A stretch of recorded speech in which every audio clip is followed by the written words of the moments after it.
UP board कक्षा 10 सामाजिक विज्ञान में आज एक नया सेशन या नया आप कह सकते हैं पार्ट खंड जिसे कहते हैं हिंदी में नागरिक शास्त्र।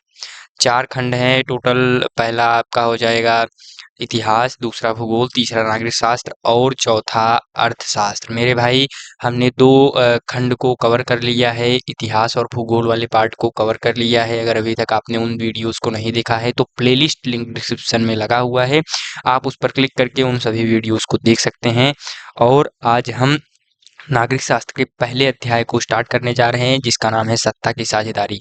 एक इम्पॉर्टेंट चैप्टर है क्योंकि किसी भी खंड में आप शुरू के अगर 2 चैप्टर या 2 से 3 चैप्टर्स को ही पढ़ लेते हैं मेरे भाई, उसी में से आप बोर्ड एग्जाम में उसी में से मतलब बोर्ड एग्जाम में 8 मोर देन 80% क्वेश्चन आते हैं, यानी 80 से अधिक अंक आप केवल और केवल अ, ये शुरू के 2-2 3-3 चैप्टर्स पढ़ करके ही आप आराम से ला सकते हैं। ठीक है मेरे भाई, तो पहले चैप्टर पर बात करते हैं सत्ता की साझेदारी। 20 महत्वपूर्ण बहुविकल्पीय प्रश्न जो कि बोर्ड एग्जाम में आने वाले हैं। तो इन अध्यायों को, इन चैप्टर्स को अच्छे से आप जो है देख लीजिए मेरे भाई। इसी के साथ स्टार्ट करते हैं। पहला जो है सवाल है सत्ता की साझेदारी का अर्थ। मैं हमेशा से ही आपको बताते आया हूँ, पहले मैं चैप्टर का अर्थ बताता हूँ या डेफिनेशन बताता हूँ, उसके बाद आगे चैप्टर्स पर चलता हूँ। ठीक है, तो सत्ता की साझेदारी का अर्थ: ए सत्ता का केंद्रीकरण, बी सत्ता का विकेंद्रीकरण, सी सत्ता का विभाजन और बांटना, डी सत्ता का प्रयोग केवल केंद्र द्वारा। तो ए बी सी अथवा बी विकल्प ए बी सी अथवा डी विकल्प में से कौन सा विकल्प सही होगा, आप जल्द से जल्द बताएं मेरे भाई।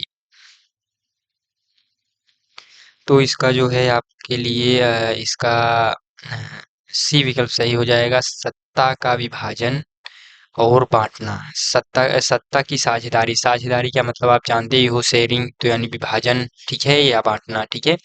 उसके बाद दूसरे सवाल पर आते हैं। सत्ता की साझेदारी की अवधारणा किस देश से सबसे पहले प्रारंभ हुई: भारत, बेल्जियम, श्रीलंका या अमेरिका। सत्ता की साझेदारी की अवधारणा किस देश से प्रारंभ हुई? तो मेरे भाई सत्ता की साझेदारी बेल्जियम से स्टार्ट हुई, ठीक है, बेल्जियम। और उसके बाद तीसरे प्रश्न पर आते हैं। बेल्जियम में 2 प्रमुख समुदाय कौन से हैं: डच भाषी और फ्रेंच भाषी, तमिल और सिंहली। तमिल और सिंहली आपको पता है किस देश में है। हिंदी और अंग्रेजी आपको पता है, स्पेनिश और पुर्तगाली पता है। तो मेरे भाई डच भाषी और फ्रेंच भाषी ये विकल्प इसका सही हो जाएगा। बेल्जियम में तमिल और सिंहली ये आपका जो है श्रीलंका के लिए है, ठीक है।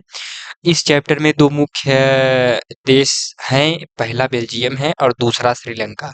मेरे भाई इन्हीं 2 देशों पर ये चैप्टर समझ लो कि निर्भर करता है, ठीक है। इन 2 देशों के बारे में ही जानना है इस चैप्टर में। ज़्यादातर 90% केसेस में इन 2 देशों के ही बारे में बताया गया है, 10% में और बाकी के देश या बाकी की जानकारियाँ दी गई हैं, ठीक है। तो बेल्जियम में डच भाषी जनसंख्या का प्रतिशत कितना है, आपको ये पता होना चाहिए। तो डच भाषी क्या है, 60% है, यानी डच भाषी क्या है, बाहुल्य है, ठीक है। उसके बाद बेल्जियम की राजधानी ब्रुसेल्स में फ्रेंच भाषी जनसंख्या कितनी है, यानी फ्रेंच बोलने वालों की जनसंख्या कितनी है: 60%, 40%, 80% या 70%। तो मेरे भाई कितने परसेंट है, 80%। यानी जो उसकी राजधानी ब्रुसेल्स है, ये आपको पता होना चाहिए, बेल्जियम की राजधानी क्या है, ब्रुसेल्स। और उसमें जो है फ्रेंच बोलने वालों की संख्या कितनी है, 80%, ठीक है। 80% लोग क्या बोलते हैं, फ्रेंच, ठीक है। उसके बाद छठे प्रश्न पर आते हैं।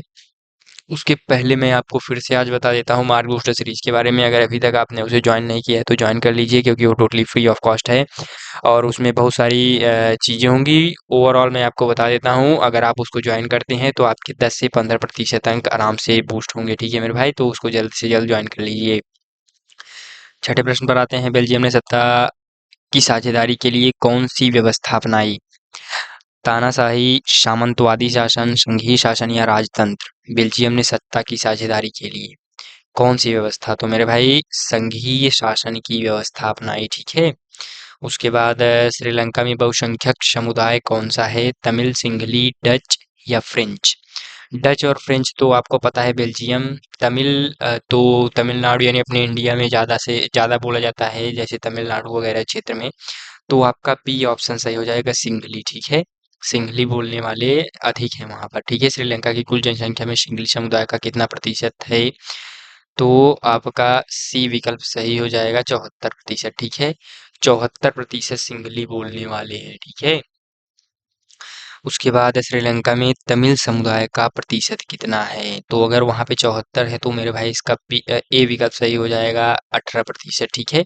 18% लोग क्या बोलते हैं, अ, तमिल में तमिल समुदाय का जो तमिल समुदाय के कितने लोग हैं, 18%, ठीक है।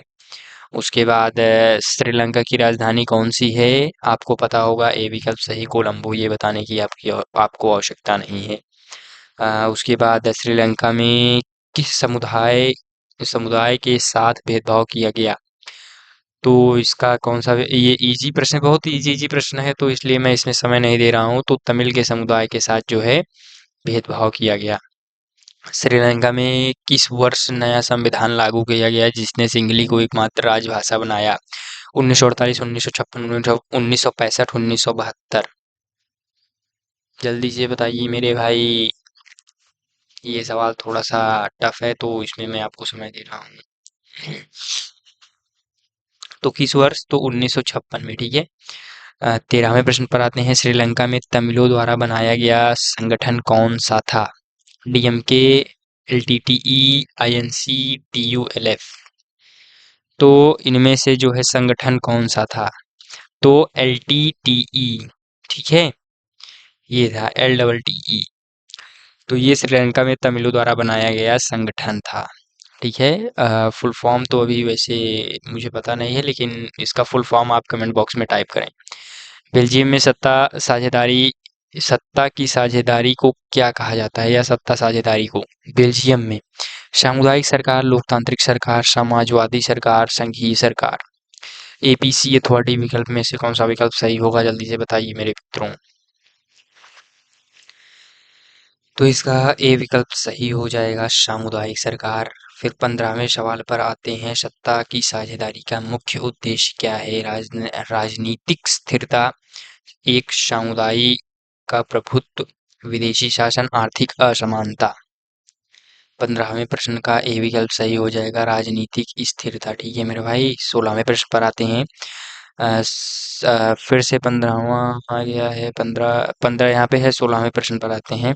सत्ता की साझेदारी का मुख्य उद्देश्य क्या है? राजनीतिक स्थिरता, ठीक है। उसके बाद 16वें प्रश्न पर आते हैं। सत्ता साझेदारी किस सिद्धांत पर आधारित है? समानता, स्वतंत्रता, न्याय या लोकतंत्र?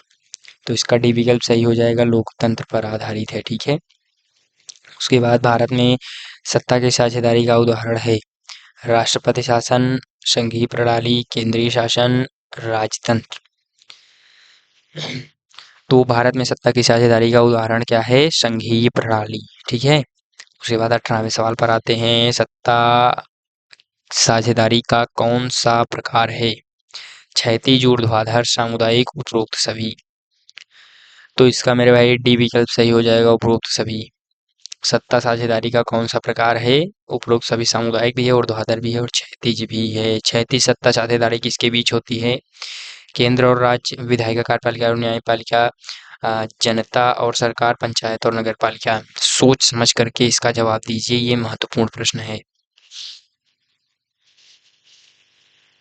तो इसका मेरे भाई बी विकल्प सही हो जाएगा, विधायिका, कार्यपालिका और न्यायपालिका, ठीक है। उसके बाद 20वें प्रश्न पर आते हैं। ऊर्ध्वाधर सत्ता साझेदारी का अर्थ है केंद्र और राज्य के बीच सत्ता बांटना, न्यायालयों में सत्ता बांटना, मीडिया में सत्ता बांटना, उद्योगों में सत्ता बांटना? तो सी और डी तो गलत हो जाएंगे, ए और बी में से कोई एक होगा, तो उसका जवाब दीजिए।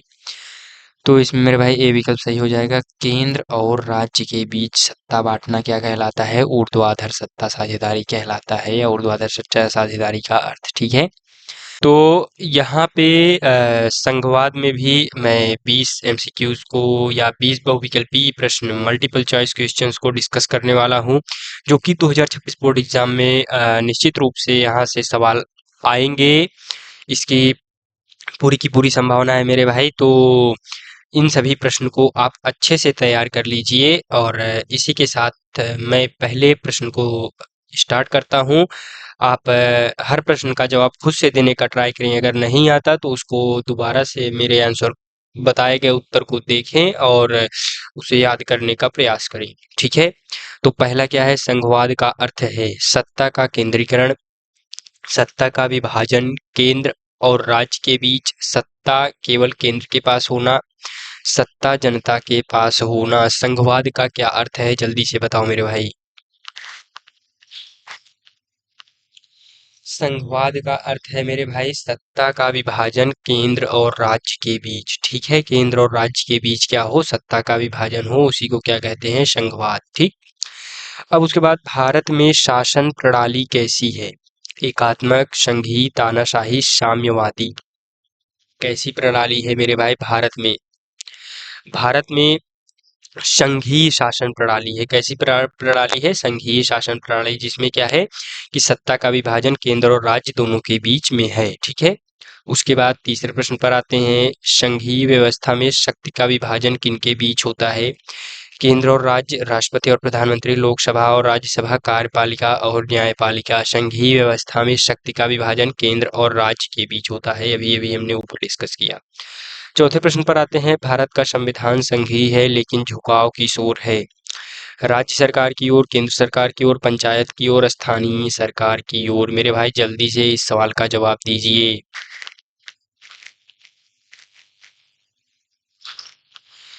इसका झुकाव किस ओर है मेरे भाई? तो केंद्र सरकार की ओर इसका झुकाव क्या है, अधिक है। ठीक है। उसके बाद पांचवें प्रश्न पर आते हैं। भारत में केंद्र और राज्यों के बीच शक्तियों का विभाजन कितनी सूचियों में किया गया है? भारत में केंद्र और राज्य के बीच शक्तियों का विभाजन 2, 3, 4 अथवा 5 कितनी सूचियों में किया गया है? तो मेरे भाई 3 सूचियों में किया गया है। ठीक है।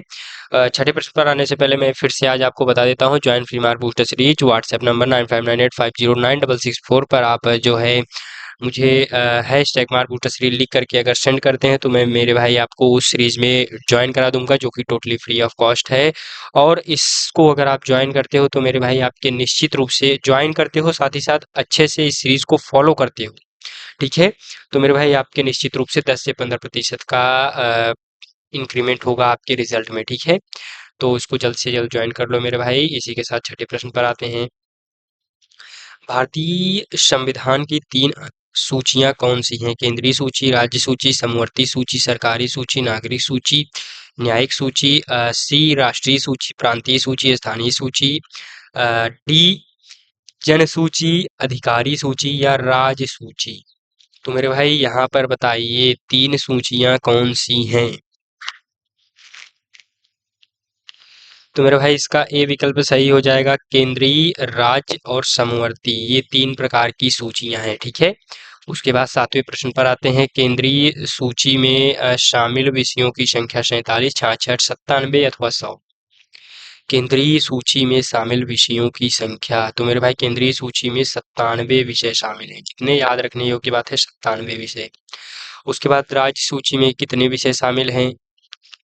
47, 66, 97 या 100। तो इसका विकल्प बी सही हो जाएगा, 66। ठीक है। उसके बाद समवर्ती में क्या हो जाएगा? 47। ठीक है। तो सॉरी, 52। ठीक है। समवर्ती सूची में शामिल विषयों की संख्या 52 हो जाएगी। ठीक है मेरे भाई, कितनी हो जाएगी? 52। उसके बाद 10वें विकल्प पर आते हैं। ये तीनों प्रश्न तो आसान थे, बहुत ज़्यादा इसमें याद करने के लिए बस वही है, 52, 66 और 97 याद कर लो और क्रम याद कर लो। ठीक है। उसके बाद भारत का संविधान संघीय है क्योंकि इसमें लिखित संविधान है, केंद्र और राज्यों के बीच शक्तियों का विभाजन है, सर्वोच्च न्यायालय है, उपरोक्त सभी। तो भारत का संविधान संघीय है क्योंकि उपरोक्त सभी। ठीक है मेरे भाई, क्यों? क्योंकि इसमें लिखित संविधान है, केंद्र और राज्य दोनों के बीच शक्तियों का विभाजन है और सर्वोच्च न्यायालय है। ठीक है। उसके बाद 11वें प्रश्न पर आते हैं। भारतीय संघ में राज्यों की संख्या प्रारंभ में कितनी थी? 10, 14, 20, 25।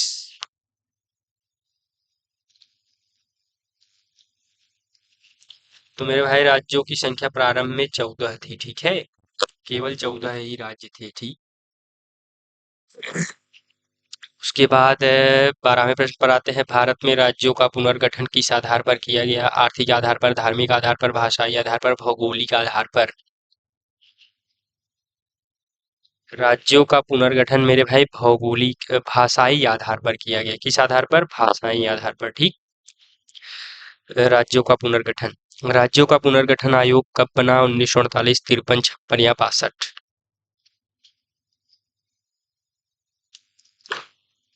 सोच करके इसका जवाब दीजिए मेरे भाई।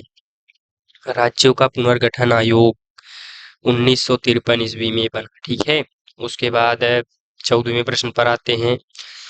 1956 में राज्यों का पुनर्गठन किस अधिनियम के तहत हुआ? भारत पुनर्गठन अधिनियम, राज्यों का पुनर्गठन अधिनियम, संघीय अधिनियम, प्रशासनिक अधिनियम? किसके अधिनियम के अंतर्गत हुआ? जल्दी से बताइए मेरे भाई। तो इसका बी विकल्प सही हो जाएगा, राज्यों का पुनर्गठन अधिनियम, ठीक। उसके बाद 15वें प्रश्न पर आते हैं। संविधान की कौन सी धारा केंद्र और राज्यों के बीच विवाद सुलझाने की शक्ति देती है? अनुच्छेद 200, अनुच्छेद 300, अनुच्छेद 356, अनुच्छेद 262? तो मेरे भाई इसका विकल्प डी सही हो जाएगा, अनुच्छेद 262, ठीक। ठीक है, अनुच्छेद 262। उसके बाद 16वें प्रश्न पर आते हैं। केंद्र राज्य संबंधों की समीक्षा करने के लिए कौन सा आयोग बना था?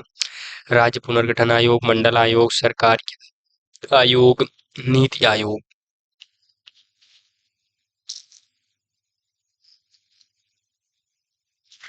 जल्दी से बताओ मेरे मित्रों। तो इसका सी विकल्प सही हो जाएगा, सरकारिया आयोग, ठीक। उसके बाद 17वें प्रश्न पर आते हैं। भारत में स्थानीय स्वशासन की शुरुआत कब हुई? 1950, 1975, 1992 या 2000? कब हुई? तो मेरे भाई स्थानीय स्वशासन की शुरुआत सन 1992 में हुई, ठीक है। उसके बाद 18वें प्रश्न पर आते हैं। पंचायती राज व्यवस्था को किस संशोधन द्वारा संवैधानिक दर्जा दिया गया? 42वां संशोधन, 44वां या 73वां या 74वां? किस संशोधन द्वारा संवैधानिक दर्जा दिया गया? 73वें संशोधन के द्वारा, ठीक है भाई, 73वें संशोधन के द्वारा, ठीक। उसके बाद 19वें प्रश्न पर आते हैं। नगर पालिका से संबंधित संशोधन कौन सा है? 72वां, 74वां, 76वां, 78वां?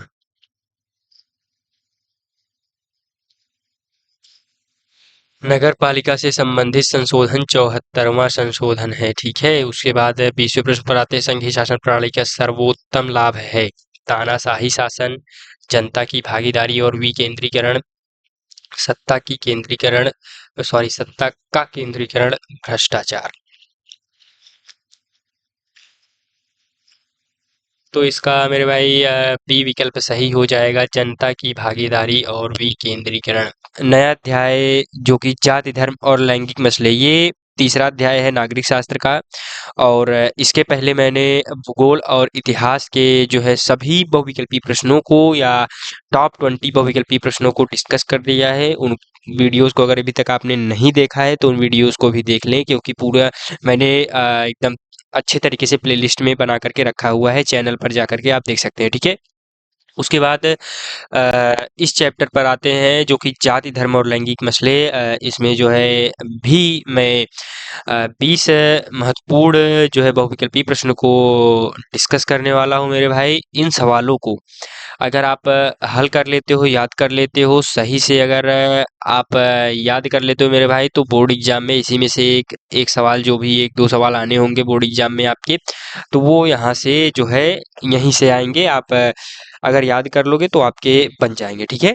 तो इसको जल्द से जल्द याद कर लो मेरे भाई। इस वीडियो को पूरा का पूरा देखो।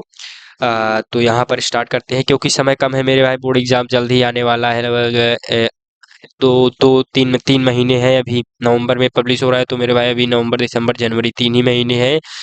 तो फटाफट से तैयारी करो एकदम जोर शोरों से, ठीक है।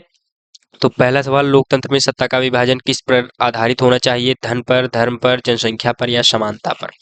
लोकतंत्र में सत्ता का विभाजन, तो मेरे भाई लोकतंत्र में सत्ता का विभाजन किस पर होना चाहिए? डी विकल्प, समानता पर, ठीक है। इक्वलिटी होनी चाहिए, ठीक है। उसके बाद दूसरे प्रश्न पर आते हैं। भारत में महिलाओं को समान अधिकार किसने प्रदान किया? राष्ट्रपति, संसद, संविधान, सर्वोच्च न्यायालय?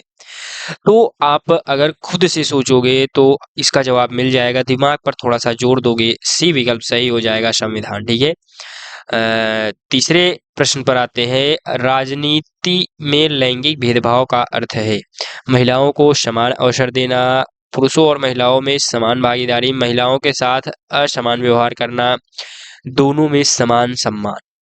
तो इसका भी अगर आप सही से दिमाग पर जोर देंगे तो आपको इसका भी जवाब मिल जाएगा। इसका भी विकल्प सी सही हो जाएगा, महिलाओं के साथ असमान व्यवहार। ठीक है, यही भेदभाव है। ठीक है, किसी के भी साथ भेदभाव करना यानी उसके साथ असमानता दर्शाना या असमान व्यवहार करना। ठीक है, महिलाओं को मतदान का अधिकार भारत में कब मिला, ये याद रख करने योग्य बात है। ठीक है, इसमें दिमाग पर कितना भी जोर दे लो, जब तक आप पढ़े नहीं रहोगे तब तक नहीं आएगा। ठीक है, भले तुक्का लग जाए वो दूसरी चीज है, लेकिन आप अगर अच्छे से पढ़े हो तभी इसका जवाब दे पाओगे। ठीक है, या अगर नहीं दे पा रहे हो तो इसको याद कर लो मेरे भाई, और क्या है जटिल। तो मतदान का अधिकार जो है 1950 में मिला। ठीक है, उसके बाद पांचवें विकल्प पर आते हैं, सॉरी पांचवें सवाल पर आते हैं। भारत में वर्तमान में भारत की लोकसभा में महिलाओं के लिए आरक्षण का प्रस्तावित प्रतिशत है 25%, 30%, 33% या 40%। आराम से इत्मीनान से इस सवाल का जवाब दीजिए मेरे भाई। तो इसका विकल्प सी सही हो जाएगा, 33%। पांचवें प्रश्न पर आने से पहले मैं आपको बता देता हूँ, join free mark booster series WhatsApp number 9598509664, जो कि आपको ऊपर दिख रहा होगा मेरे भाई। अगर इस नंबर पर आप मुझे व्हाट्सएप में मैसेज करते हैं हैशटैग मार्क बूस्टर सीरीज लिख करके, तो मैं मेरे भाई आपको इस सीरीज में ज्वाइन करा दूंगा, या आप ऑलरेडी ज्वाइन हो जाओगे। और इसमें मैं आपको प्रॉपर गाइड करूंगा, आपका टेस्ट वगैरह बाकी बहुत सारी चीजें होंगी। बस ये जान लीजिए कि जो भी चीजें होंगी आप बोर्ड एग्जाम में उसके जरिए 10 से 15% का इंक्रीमेंट जरूर से जरूर आपके रिजल्ट में देखने को मिलेगा मेरे भाई, इसकी मैं गारंटी देता हूँ। ठीक है, आपके पास जितना भी जो 10 भी दिन बचा हुआ है तब भी उसको ज्वाइन करो। ठीक है, छठे प्रश्न पर आते हैं। स्थानीय निकायों पंचायती राज, ठीक है, में महिलाओं के लिए आरक्षण कितना है, 25, 33, 40 या 50। वही लगभग प्रश्न सेम था, इसलिए मैंने आंसर दिखा दिया 33%। उसके बाद लैंगिक भेदभाव का शिकार कौन अधिक होता है, पुरुष, महिला, बालक या वृद्ध। बहुत ही आसान सा प्रश्न है, इसका जवाब अगर दिमाग पर जोर दोगे तो मिल जाएगा। इसका विकल्प भी सही हो जाएगा, महिला। ठीक है, ऑब्वियस सी चीज है, लेकिन अभी स्वाभाविक सी चीज है, लेकिन अभी क्या कहते हैं, कुछ समय बाद या जो आने वाला समय है ये चीजें जो है बदल रही हैं, तो मेरे भाई कहीं ना कहीं अब भेदभाव कम हो रहा है। तब भी अभी भी कहीं कहीं कई जगहों पर ऐसा भेदभाव देखने को मिलता है। ठीक है, भारतीय समाज में जाति व्यवस्था का आधार क्या था, धर्म, जन्म, शिक्षा, संपत्ति। जाति व्यवस्था का आधार शिक्षा, संपत्ति, जन्म, धर्म। तो मेरे भाई जन्म। ठीक है, जन्म से जो है कोई भी व्यक्ति, पहले जो बहुत पहले जब होता था ना, तो जैसे एक चीज मैं यहाँ पे बता देता हूँ, मेरे गुरु जी ने भी ये बताया था कि बहुत पहले या 200-300 शताब्दी पहले कह लो, उस टाइम पे क्या होता था कि आदमी जो है कर्म से जो है कोई भी मतलब उसका मतलब जाति दर्शाया जाता था। यानी कोई अगर मोची वाला काम कर रहा है तो मोची, कोई अगर जो है पूजा सुना रहा है तो ब्राह्म पंडित हो गया, कोई अगर जैसे भरुआ वगैरह जो बनता है ना, ये सब मिट्टी के जो बर्तन बनते हैं तो कुम्हार हो गया। तो मतलब इस तरीके से चीजें डिस्ट्रीब्यूट होती थी। कोई लोहे का कार्य कर रहा है तो वो लोहार हो गया, तो इस तरीके से। लेकिन अब क्या है, अब जन्म से ही चीजें हो रही हैं। अगर आप करो या ना करो, चाहे दूसरी नौकरी करो, चाहे आप आईएएस अधिकारी हो जाओ, चाहे जो जाओ, लेकिन आप जन्म से ही क्या रहोगे, जो भी आपका मतलब जाति है वही रह जाओगे। ठीक है, अगर ब्राह्मण हो तो ब्राह्मण, ठाकुर हो, क्षत्रिय हो क्षत्रिय। ठीक है, तो ये सारी चीजें हैं अब जन्म से, लेकिन पहले क्या था, कर्म से। ठीक है, आपकी जिस प्रकार से कर्म होगी उस तरीके से आप बन जाओगे। ठीक है, संविधान का कौन सा अनुच्छेद अस्पृश्यता को समाप्त करता है, अनुच्छेद 15, 17, 19 या 21। संविधान का कौन सा अनुच्छेद अस्पृश्यता को समाप्त करता है, तो अनुच्छेद 17 याद रखने योग्य चीज है, इसको याद रख लो मेरे भाई। 10वें विकल्प प्रश्न पर आते हैं। जाति आधारित भेदभाव किसके विरुद्ध है, स्वतंत्रता के, समानता के, न्याय के, अधिकार के। जाति आधारित भेदभाव किसके विरुद्ध है, तो ये क्या हो जाएगा, समानता के। ठीक है मेरे भाई, समानता के विरुद्ध है जाति आधारित भेदभाव। 11वें प्रश्न पर आते हैं। भारतीय राजनीति में धर्म को किस रूप में देखा गया है, भेदभाव का माध्यम, एकजुटता का माध्यम, अन्याय का साधन, हिंसा का कारण। भारतीय राजनीति में धर्म को धर्म को क्या कहा गया है? एकजुटता का माध्यम, ठीक है, एकजुटता के माध्यम के रूप में देखा गया है, ठीक है। धर्मनिरपेक्ष राज्य का अर्थ है एक धर्म का पालन करना, किसी धर्म का पक्ष न लेना, सभी धर्मों को समाप्त करना, केवल हिंदू धर्म का पालन। तो इसका विकल्प सही हो जाएगा किसी धर्म का पक्ष न लेना, ठीक है, वही धर्मनिरपेक्ष होता है, ठीक है। उसके बाद 13वें प्रश्न पर आते हैं, भारत में धर्मनिरपेक्षता का अर्थ है सरकार किसी धर्म में हस्तक्षेप नहीं करती, एक धर्म को बढ़ावा देना, धार्मिक शिक्षा अनिवार्य करना, धार्मिक भेदभाव को बढ़ावा देना। तो इसका ए विकल्प सही हो जाएगा, हूबहू 12वें जैसा ही प्रश्न है, ठीक है मेरे भाई। उसके बाद 14वें प्रश्न पर आते हैं, भारतीय राजनीति में जाति का प्रभाव किस रूप में देखा गया है? लोकतंत्र की कमजोरी, लोकतंत्र की शक्ति, धार्मिक एकता, सामाजिक समानता। राजनीति में जाति का प्रभाव, तो मेरे भाई लोकतंत्र की शक्ति, क्या इसका विकल्प भी सही हो जाएगा, लोकतंत्र की शक्ति, ठीक है। राजनीति में धर्म का गलत प्रयोग क्या कहलाता है? सांप्रदायिकता, धर्मनिरपेक्षता, सामाजिक न्याय, धार्मिक स्वतंत्रता। ए बी सी अथवा डी विकल्प में से कौन सा विकल्प सही होगा, जल्दी से आप बताइए। इसका विकल्प हो जाएगा सांप्रदायिकता, ठीक है मेरे भाई। राजनीति में धर्म का गलत प्रयोग क्या कहलाता है? सांप्रदायिकता कहलाता है, ये चीज आपको पता होना चाहिए। सांप्रदायिकता का अर्थ क्या है? समानता, धर्मनिरपेक्षता, किसी एक धर्म को श्रेष्ठ मानना, सभी धर्मों को सम्मान, सभी धर्मों का सम्मान। तो आपने अभी ऊपर देखा, बी विकल्प इसका सही हो जाएगा, किसी एक धर्म को सर्वश्रेष्ठ मानना, ठीक है, सांप्रदायिकता, ठीक है। धर्मनिरपेक्षता की जड़ें भारत में कहाँ से आई? प्राचीन भारत से, यूरोप से, अमेरिका से, चीन से। तो धर्मनिरपेक्षता की जो है जड़ें आई यूरोप से, ठीक है मेरे भाई, यूरोप से धर्मनिरपेक्षता की जड़ें आई, ठीक है। उसके बाद भारत में धर्मनिरपेक्ष राज्य का उल्लेख संविधान में संविधान के किस भाग में है? प्रस्तावना में, मौलिक अधिकारों में, नीति निर्देशक तत्वों में, उपरोक्त सभी में। धर्मनिरपेक्ष राज्य का उल्लेख मेरे भाई डी विकल्प सही हो जाएगा, उपरोक्त सभी में। 19वें प्रश्न पर आते हैं बिना किसी देरी के, राजनीति में महिलाओं की बढ़ती भागीदारी का उदाहरण है?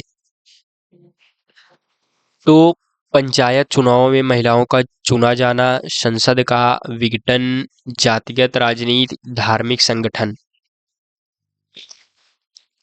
तो इसका मेरे भाई ए विकल्प सही हो जाएगा, पंचायत चुनावों में महिलाओं का चुना जाना, इसका विकल्प सही हो जाएगा। 20वें प्रश्न पर आते हैं, जाति, धर्म और लैंगिक मसले।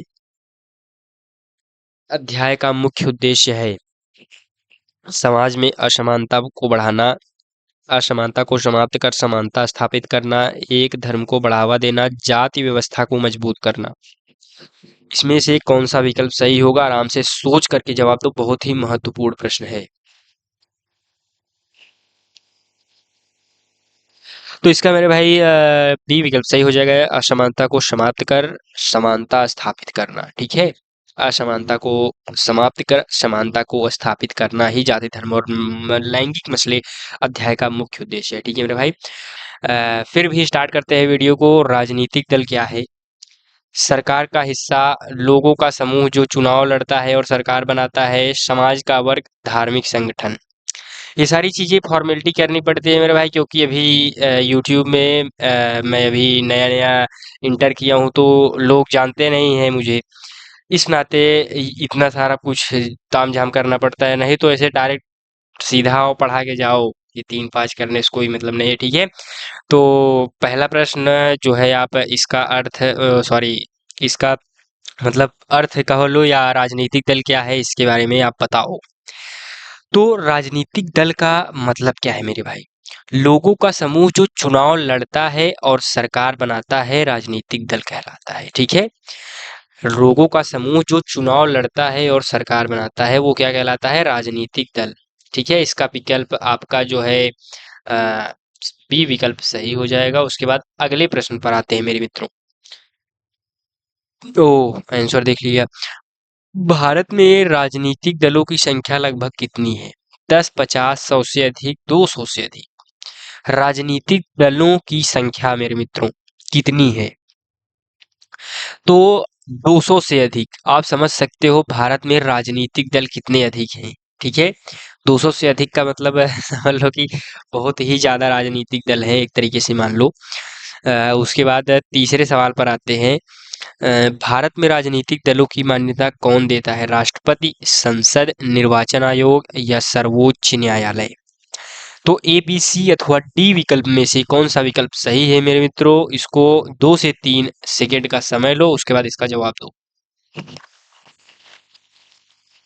तो भारत में राजनीतिक दलों की मान्यता जो है निर्वाचन आयोग देता है, ठीक है।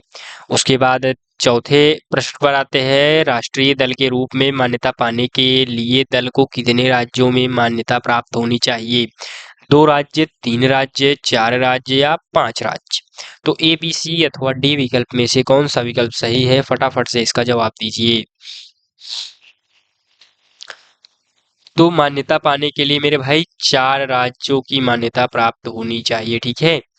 उसके बाद राष्ट्रीय दल के रूप में अगर आप उसको देखना चाहते हैं, जैसे राष्ट्रीय दल यानी बीजेपी, कांग्रेस, उसके बाद आम आदमी पार्टी, तो आपको मतलब मिनिमम 4 राज्य की उसके साथ मान्यता आपको प्राप्त होनी ही चाहिए, ठीक है। तभी जा कर के आपको एक राष्ट्रीय दल का मतलब टाइटल मिलेगा, ठीक है। उसके बाद भारत में वर्तमान में कुल कितने राष्ट्रीय दल हैं? 4, 6, 8 अथवा 10? ठीक है।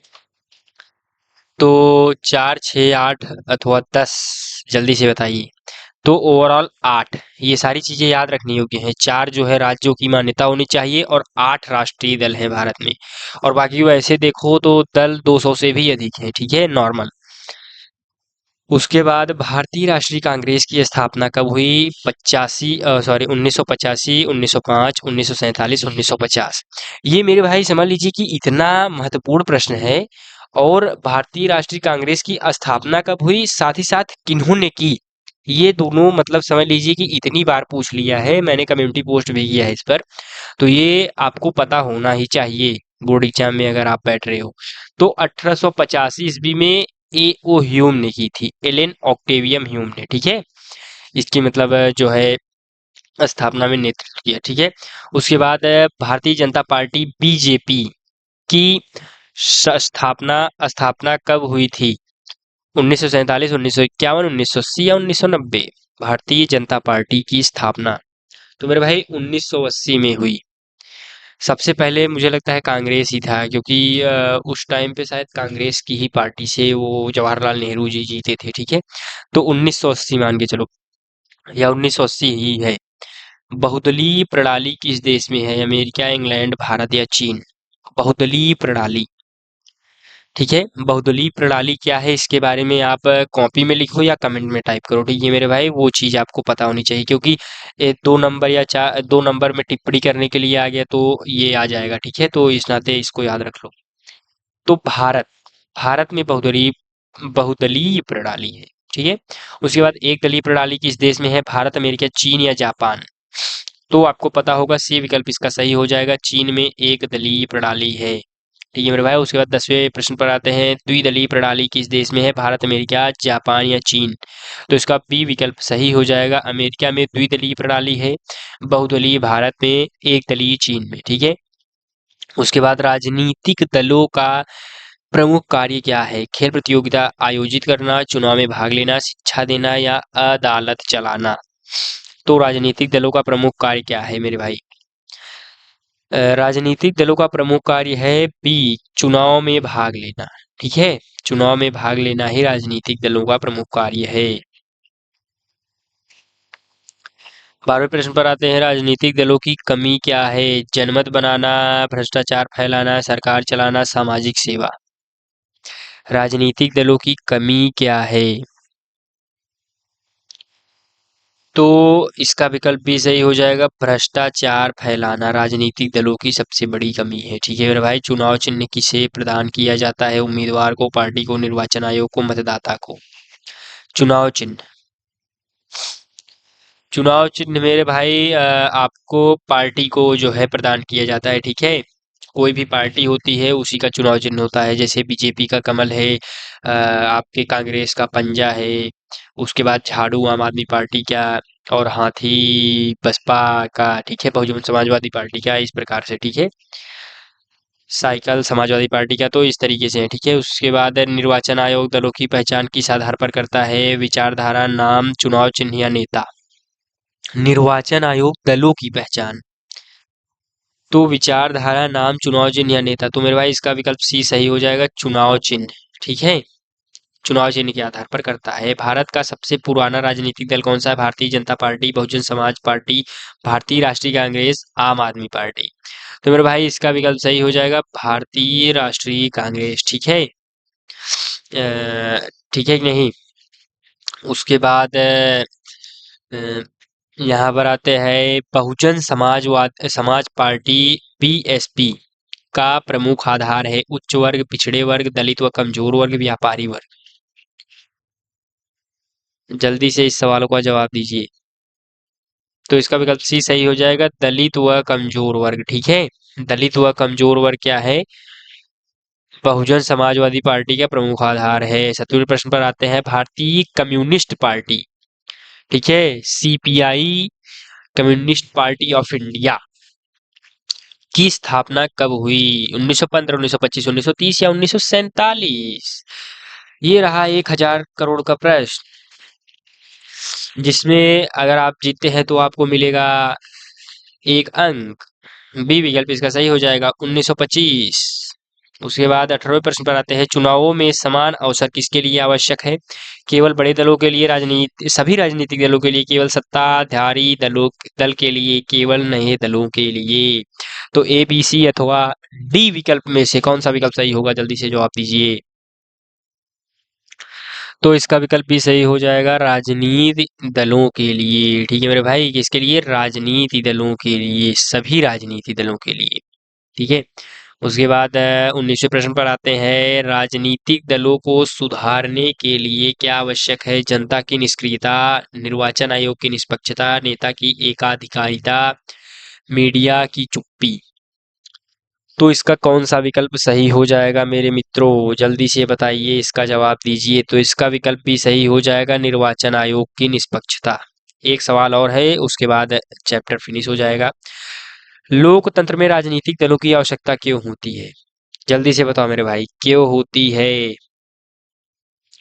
सरकार चलाने और जनता की आवाज उठाने के लिए, केवल धन कमाने के लिए, चुनाव रद्द कराने के लिए, न्यायपालिका चलाने के लिए। ए, बी, सी अथवा डी विकल्प में से कौन सा विकल्प सही होगा मेरे मित्रों? जल्दी से बताइए। बहुत ही आसान सा सवाल है, इसका जवाब दीजिए। तो इसका विकल्प ए सही हो जाएगा, सरकार चलाने और जनता की आवाज उठाने के लिए।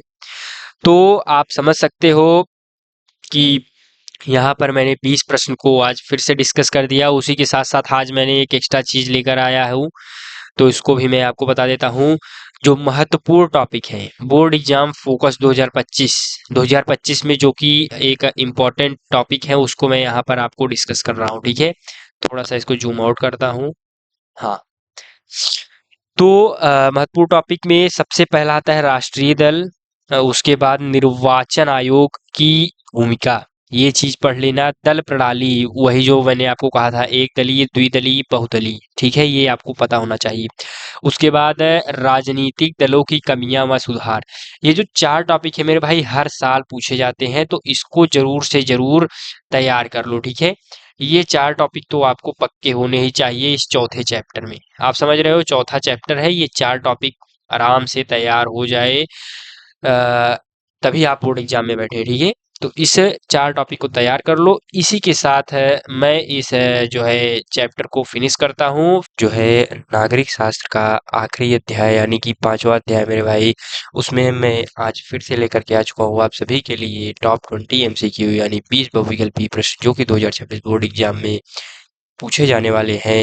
तो चैप्टर का नाम है लोकतंत्र के परिणाम।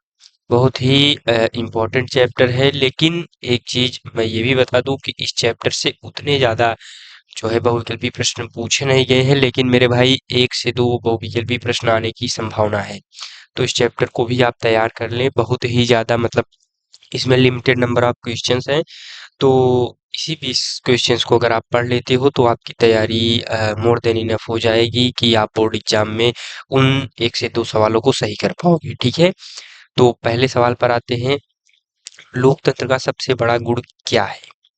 तो लोकतंत्र के बारे में, तानाशाही, समानता, असमानता या दमन।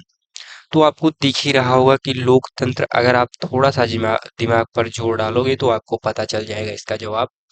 तो आपने अभी तक जवाब तो ढूंढ ही लिया होगा, क्योंकि बाकी के 3 ऑप्शंस आप देख रहे हो थोड़े से एक तरीके के हैं, तानाशाही या समानता और दमन। लेकिन जो एक समानता है वही एक क्या है, अ, विभिन्न या भिन्न विकल्प है, तो आप इससे आकलित कर ही सकते हो। तो इसका विकल्प भी सही हो जाएगा, समानता। ठीक है, इक्वलिटी पर बात करता है लोकतंत्र। उसके बाद लोकतंत्र में निर्णय कौन लेता है? राजा लेता है, जनता लेता है, या सिर्फ या न्यायालय? तो इसमें भी आपको पता चल ही गया होगा, जनता लेती है, तो बी विकल्प इसका सही हो जाएगा। उसके बाद तीसरे प्रश्न पर आते हैं। लोकतंत्र किस प्रकार की सरकार है? एक व्यक्ति की सरकार, जनता की सरकार, धार्मिक सरकार, या सैन्य सरकार? तो आप इनमें से कौन सा विकल्प सही होगा, जल्दी से इसका जवाब दीजिए। तो लोकतंत्र जो है किस प्रकार की सरकार है? जनता की सरकार। इसका बी विकल्प फिर से सही हो जाएगा मेरे भाई। उसके बाद चौथे प्रश्न पर आते हैं। लोकतंत्र में उत्तरदायित्व किसके प्रति होता है? राष्ट्रपति के प्रति, जनता के प्रति, न्यायालय के प्रति, या मीडिया के प्रति? लोकतंत्र में उत्तरदायित्व, तो लोकतंत्र में जो है उत्तरदायित्व किसके प्रति होता है? जनता के प्रति। ठीक है। उसके बाद पांचवें प्रश्न पर आते हैं। लोकतंत्र में असहमति को दबाया जाता है, समाप्त कर दिया किया जाता है, सम्मान दिया जाता है, अपराध माना जाता है? तो असहमति को क्या किया जाता है? समाप्त किया जाता है, सॉरी, असहमति को क्या किया जाता है? सम्मान दिया जाता है। ठीक है। अगर कोई व्यक्ति असहमत है तो उसकी जो है चीज़ों को क्या करते हैं? सम्मान देते हैं, या अगर वो कोई व्यक्ति किसी चीज़ से असहमत है तो उस चीज़ को लागू नहीं किया जाता, मेरे कहने का ये मतलब है। ठीक है। उसके बाद छठे प्रश्न पर आते हैं। लोकतंत्र का आर्थिक परिणाम क्या है? धन का समान वितरण, आय में असमानता, संपत्ति का एकाधिकार, गरीबों का शोषण? ए, बी, सी अथवा डी विकल्प में से कौन सा विकल्प सही होगा, जल्दी से बताओ मेरे मित्रों। लोकतंत्र का आधिकारिक आर्थिक परिणाम क्या है? तो मेरे भाई आय में असमानता। क्या बी विकल्प इसका सही हो जाएगा? आय में असमानता ही लोकतंत्र का आर्थिक परिणाम है। उसके बाद सातवें प्रश्न पर आते हैं। लोकतंत्र का राजनीतिक परिणाम क्या है? तानाशाही, पारदर्शिता और जवाबदेही, हिंसा, या भ्रष्टाचार? तो जल्दी से इसका जवाब दीजिए आप लोग। तो लोकतंत्र का जो है राजनीतिक परिणाम क्या है? पारदर्शिता और जवाबदेही। लोकतंत्र में क्या होता है? राजनीतिक परिणाम जो आते हैं वो पारदर्शिता होती है और जवाबदेही होती है। ठीक है। तो एकदम समझ लीजिए कि सत्यता के ऊपर निर्भर होती है वो। लोकतंत्र में जनता सरकार को कैसे नियंत्रित कर सकती है? चुनाव के माध्यम से, दंगे के माध्यम से, युद्ध के माध्यम से, या सेना के माध्यम से? तो आपको पता ही है, जो है लोकतंत्र में जो जनता सरकार को किस तरीके से नियंत्रित करती है, ये चुनाव के माध्यम से। ठीक है। इसका विकल्प ऐसा ही हो जाएगा। लोकतंत्र में सरकार का मुख्य उद्देश्य क्या होता है? अमीर वर्ग का हित, जनता का कल्याण, सेना का विकास, धर्म का प्रसार? तो आपको पता ही होगा, मुख्य उद्देश्य सरकार का क्या होता है? जनता का क्या करना? कल्याण करना। ठीक है। उसके बाद 10वें प्रश्न पर आते हैं। बहुत ही मतलब इजी इजी प्रश्न है, बहुत इसमें टफ प्रश्न नहीं है, क्योंकि पिछले वर्षों में बहुत ही कम जो है पीवाईक्यूज पूछे गए हैं, नाम मात्र। ठीक है। इसलिए आसान आसान से प्रश्न है, और इसी में से आएगा बोर्ड एग्जाम में, बहुत ही टफ चैप्टर भी नहीं है। ठीक है। तो लोकतंत्र का सामाजिक परिणाम क्या है? सामाजिक समानता, सामाजिक भेदभाव, जातिगत जातिगत ऊंच नीच, धार्मिक असहिष्णुता? तो ए, बी, सी अथवा डी विकल्प में से कौन सा विकल्प सही होगा? तो इसका जो हो जाएगा ए विकल्प सही होगा, सामाजिक सामाजिक क्या? समानता। ठीक है मेरे भाई, सामाजिक समानता। लोकतंत्र में भ्रष्टाचार का कारण क्या है? पारदर्शिता, राजनीतिक प्रतिस्पर्धा, एकदलीय शासन, जनता की भागीदारी? तो इसका विकल्प बी सही हो जाएगा, राजनीतिक प्रतिस्पर्धा। यही भ्रष्टाचार का कारण बन जाता है। जब राजनीतिक प्रतिस्पर्धा में लोग डर जाते हैं तो भ्रष्टाचार का कारण होता है। ठीक। उसके बाद लोकतंत्र की सफलता किस पर निर्भर करती है? सेना पर, नागरिकों की जागरूकता पर, राजा पर, या धर्म पर? तो लोकतंत्र की सफलता मेरे भाई नागरिकों की जागरूकता पर निर्भर करती है। ठीक है। उसके बाद 13वें प्रश्न पर आते हैं, लोकतंत्र में जनता को क्या अधिकार प्राप्त होता है? केवल मतदान का अधिकार, अभिव्यक्ति की स्वतंत्रता, राजा चुनने का अधिकार, सेना का नेतृत्व करने का अधिकार। तो इसमें से कौन सा विकल्प सही होगा? तो लोकतंत्र में जनता को क्या अधिकार प्राप्त होता है? अभिव्यक्ति की स्वतंत्रता। ठीक है, इसका विकल्प भी सही हो जाएगा, अभिव्यक्ति की स्वतंत्रता का अधिकार प्राप्त होता है। लोकतंत्र में क्या सुनिश्चित किया जाता है? स्वतंत्रता, समानता और न्याय, दमन और शोषण, धार्मिक नियंत्रण, धन का केंद्रीयकरण। तो लोकतंत्र में क्या सुनिश्चित किया जाता है? स्वतंत्रता, समानता और न्याय।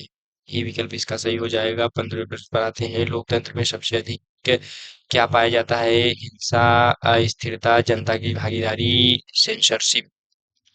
तो क्या सबसे अधिक पाया जाता है? जनता की भागीदारी। ठीक है। उसके बाद 16वें प्रश्न पर आते हैं, लोकतंत्र में विकास का सबसे बड़ा लाभ किसे होता है? केवल अमीरों को, सभी वर्गों को समान रूप से, केवल नेताओं को, सरकार को। तो सबसे बड़ा लाभ किसको होता है मेरे भाई? केवल और केवल जो है सभी वर्गों को समान रूप से जो है लाभ होता है। ठीक है मेरे भाई। उसके बाद 17वें प्रश्न पर आते हैं, लोकतंत्र का नैतिक मूल्य क्या है? न्याय और समानता, असमानता, दमन या हिंसा। लोकतंत्र का नैतिक मूल्य न्याय और समानता, ये विकल्प सही हो जाएगा। ठीक है।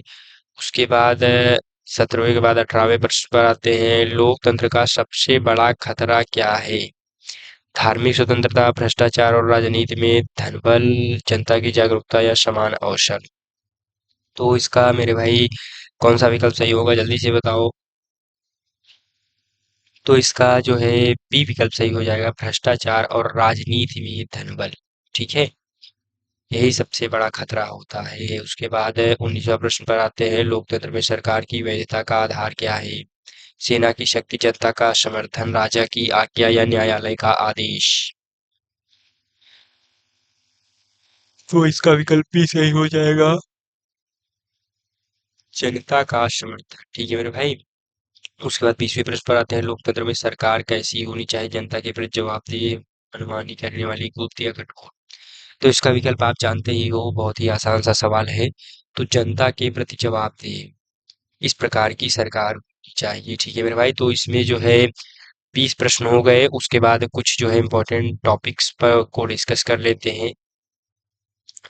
तो यूपी बोर्ड 2026 में जो है इस अध्याय से हर साल सवाल बनते हैं। ठीक है, इन्हीं सवाल तो हर साल आते हैं मेरे भाई। लोकतंत्र में राजनीति किस जो है टॉपिक से सबसे ज्यादा आते हैं, वो यहाँ पर मैंने लिखा है। ठीक है, लोकतंत्र के राजनीतिक परिणाम, आर्थिक असमानता, जवाबदेही और पारदर्शिता तथा समानता और स्वतंत्रता से सीधे एमसीक्यू पूछे जाते हैं। तो यानी अगर ये टॉपिक आप पढ़ लेते हो एमसीक्यू के साथ साथ मेरे भाई, जो है वर्णनात्मक जो प्रश्न होते हैं वो भी यहीं से आते हैं। तो इसको जो है इन टॉपिक्स को आप जरूर से जरूर तैयार कर लो। ठीक है, इन टॉपिक्स को बिल्कुल भी छोड़ करके मत जाओ। ये जो 4 से 5 टॉपिक है इसको कवर कर लो और बोर्ड एग्जाम में अच्छे से बैठो मेरे भाई। समय बहुत कम है, ज्यादा से ज्यादा टॉपिक पर ध्यान दो, ज्यादा से ज्यादा पढ़ाई पर समय दो। अभी तो 3 महीने का समय है, तो बाकी की जो उल्टी सीधी चीजें है उस पर बहुत थोड़ा मतलब बहुत ज्यादा ध्यान ना दो मेरे भाई। और उसके बाद इस पर फोकस करो, जो गेम वगैरह खेल रहे हो तो उस पे थोड़ा सा अभी जो है ब्रेक लगाओ। अभी इस पर फोकस करो, बोर्ड एग्जाम नजदीक आने वाला है मेरे भाई। अच्छे से अच्छा अंक प्राप्त कर लो, मेरा ये कहने का मतलब है। तो इसी के साथ चलते हैं। चलने से पहले एक बार मैं बता देता हूँ मार्क बूस्टर सीरीज के बारे में। आप मेरे भाई अगर उसको ज्वाइन कर लेते हो तो आपका जो है 10 से 15% का इंक्रीमेंट होगा बोर्ड एग्जाम के रिजल्ट में। ठीक है, तो उसको जल्दी से जल्दी ज्वाइन करो मेरे भाई, उससे आपका समझ लीजिए कि बहुत ज्यादा फायदा होने वाला है। लेकिन अगर आप उसको ज्वाइन करोगे तब, क्योंकि वो फ्री ऑफ कॉस्ट है, उसमें आपको एक भी पैसा पे नहीं करना है। तो इसलिए आपको ज्वाइन करने में बस क्या करना है, व्हाट्सएप पर एक मैसेज लिख के भेजना है, हैशटैग मार्कफुट सीरीज। उसके बाद ऑलरेडी आप ज्वाइन हो जाओगे। तो उसकी प्रॉब्लम, उसके बाद मेरी प्रॉब्लम है, मैं आपको किस तरीके से प्रिपेयर करूंगा बोर्ड एग्जाम के लिए, वो मेरी प्रॉब्लम है। लेकिन आप उसके पहले ज्वाइन करो उसको। ठीक है, तो इसी के साथ चलते हैं। धन्यवाद, फिर से मिलेंगे अगले चैप्टर के साथ। और अब यहाँ पर अर्थशास्त्र स्टार्ट होने वाला है इसकी आगे से। अभी नागरिक शास्त्र फिनिश हो गया है आज। तो अब इसके बाद अर्थशास्त्र की बारी है। उसको आराम से, उसमें भी 5 चैप्टर हैं, तो 5 वीडियोज़ में वो भी कवर हो जाएँगे, ठीक है? तो बाकी के वीडियोज़ को भी अगर अभी तक आपने नहीं देखा है तो उसको भी देख लें। तो मेरे भाई चलते हैं, धन्यवाद, राधा स्वामी।